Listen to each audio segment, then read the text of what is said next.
Whether you show horses or you're just interested to know how a judge picks the winners, this is a very special video. Here I interview a judge at the Scottsdale Arabian Horse Show and play video clips to demonstrate things while he's speaking. We talked about halter classes, where I learned that's not actually the proper name for them, as well as English saddle seat classes, and we also talked about the Western riding.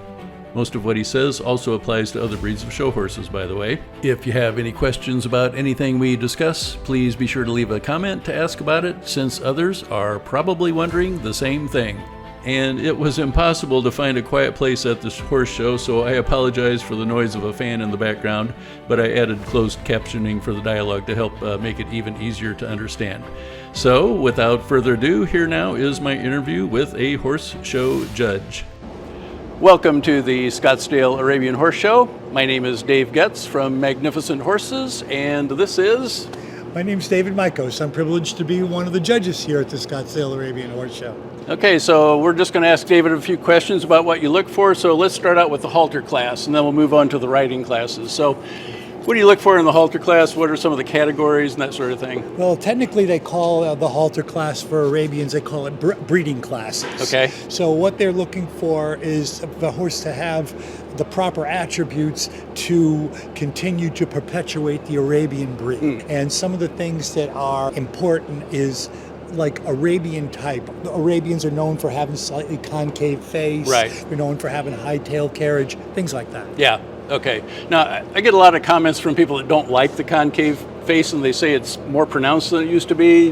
What would you say about that? I'd say they're absolutely right. I've seen some breeding that's been done that has accentuated those characteristics of the face to a point where I see some people online not even sure what animal it is. Okay. Now, what do you look for in the way of the head and neck? Let's start out with that. Well, the head we talked about. We also like smaller, tipped-in ears. The neck, they like a clean throat latch.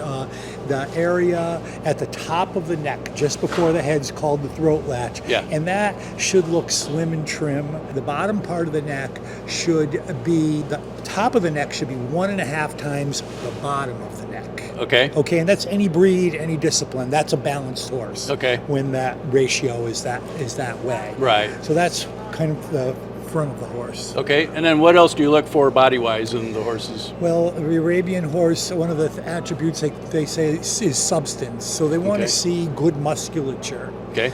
Probably the most important thing, you know how they say no hoof, no horse, though? When we look at all these aspects of the horse, one of the things that we have to look at is we have to start looking from the ground up. Okay. And making sure that the horse has a leg conformation, that it's going to allow it to be able to have a full life doing something besides standing there and looking pretty. Right, okay. What about movement? Because I know movement is a category they talk about here at the show. It is, and it's very important. And all these things that we look at when the horse is just standing there are all part of what makes their movement. Okay. A horse that's conformed better will move better. Okay. But there's this one part of it that you just can't look at when you're standing still, and that's presence. And when a horse feels presence and shows themselves off, that's really another attribute that's applauded in the Arabian breed. All right.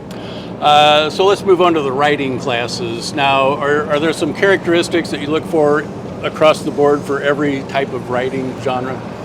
Yeah, I think I just, like when I said the neck, the way the neck's constructed, the way the horse's body is constructed, goes into how they carry themselves. You know, we're looking for a balance. We're looking for a horse that can carry itself properly. Horses are naturally weighted on the front end, more on the front end than on the back end, but a horse that will allow you through training to transfer more of that weight to the back end is the horse that has what we call carriage and can kind of push itself up off the ground a little bit, and that's when even somebody that doesn't know much about horses goes, that's what catches their eye. Yeah, They see that. So what about the Western classes? Tell us a little bit about that and what you're looking for. You know, the Western horses are expected to go slow, and they keep their heads down. Right. Some people think that that's like an artificial thing we're making the horses do, keep their heads down. But if you notice horses in the wild, when their heads are down, they're calm. And it's the same thing. We're looking for that self-carriage, for the horse to carry themselves. And so when they are doing that, many times you'll see that the trainers or the amateur riders are able to put a loop in the reins. Yeah. Because the horse is trained so well and has such great physical attributes that he can actually carry himself without having to be supported by the bridle. So I've noticed that in the English classes as well. They tell them walk on a loose rein for the same kind of thing. That's something that's limited to the division called country pleasure. That's where the horses are asked to walk on a loose rein. They still can be fancy, pretty high trotting English horses, saddle seat English horses, but they should be able to settle down in the ring with all the energy and still be able to walk on a loose rein. Okay. And tell us a little bit more about the English classes. Anything else in particular? Well, they go from country pleasure, English pleasure, park. Okay, now what's the difference between the three?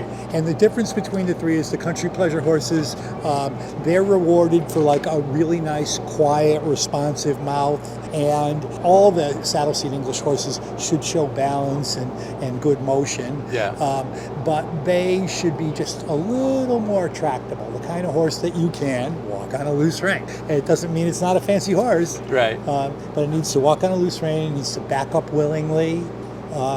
And then we move to the English pleasure division, and those horses, you know, they're a little more amped up, and you know, they're a little more talented physically, and they may not have as quiet and responsive a mouth because they might be just, you know, fooling around with the bridle a little bit more because they're just so fired up. If a horse acted like that in a country pleasure class, they'd be penalized, right. But in an English pleasure class, they're not. Okay. Okay, so it's more of a little higher performance. Right. Are they class. giving any extra weight in the positive for the English? If they still have the characteristics like a quiet, responsive mouth, absolutely, because that makes for a better connection with your horse. Right. And a more pleasing picture. Okay. And then what about the park?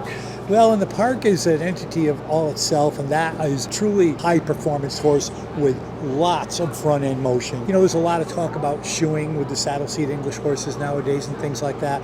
The Arabians have pretty strict shoeing rules. Okay.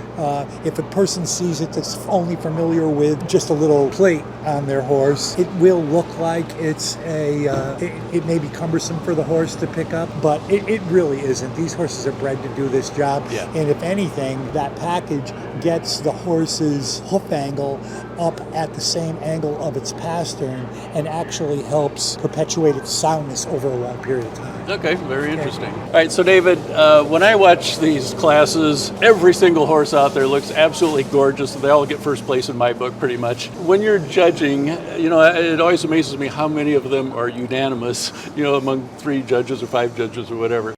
Unanimous as our half-Arabian champion. So what's different judging compared to what I see?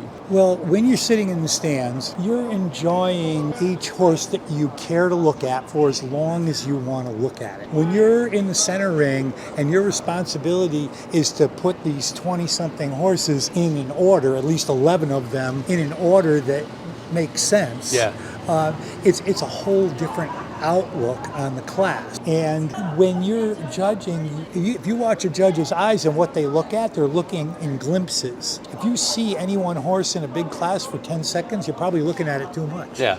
So it's a whole different perspective. The other thing is like when most people first come to horse shows, they like the brown one, they like the gray one. Okay, they're looking at colors. Yeah. And then little by little they learn. People that get bit by the horse showing bug, they learn certain aspects of the class, and they start to pick winners themselves. Yeah. That's part of the fun of watching the horse show, right? Right. Is trying to pick the winners with the judges. When you say. You see these unanimous placings between 3 very different people looking at different parts of the ring, and they still see the same thing. These are usually trained professionals that have been working around horses for a long time and pick up on a lot of nuances that most people don't see. Right. Now, does the coloration of the horse factor in at all? Just because the only way it actually factors in is so you can find it in the ring. Yeah. If you have a whole ring full of brown horses, you have to work a little harder. Right.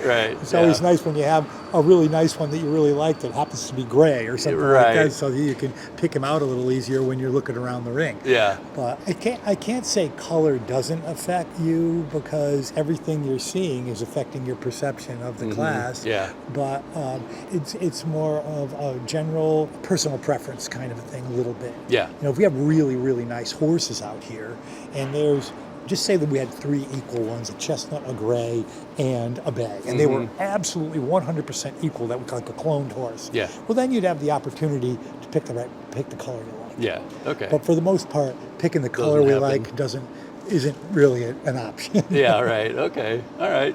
Well, if any of you have any questions that we haven't covered, feel free to leave a comment, and I'll check with David and see what kind of answers we can get for you. Happy to help anytime. Okay. Thanks, David. Thank you. You bet. Okay. Hey, now that you know what a judge looks for, check out a few of the videos from one of these playlists on your screen. See how well you're able to pick out the winners. Thanks, and I'll see you back on this channel soon.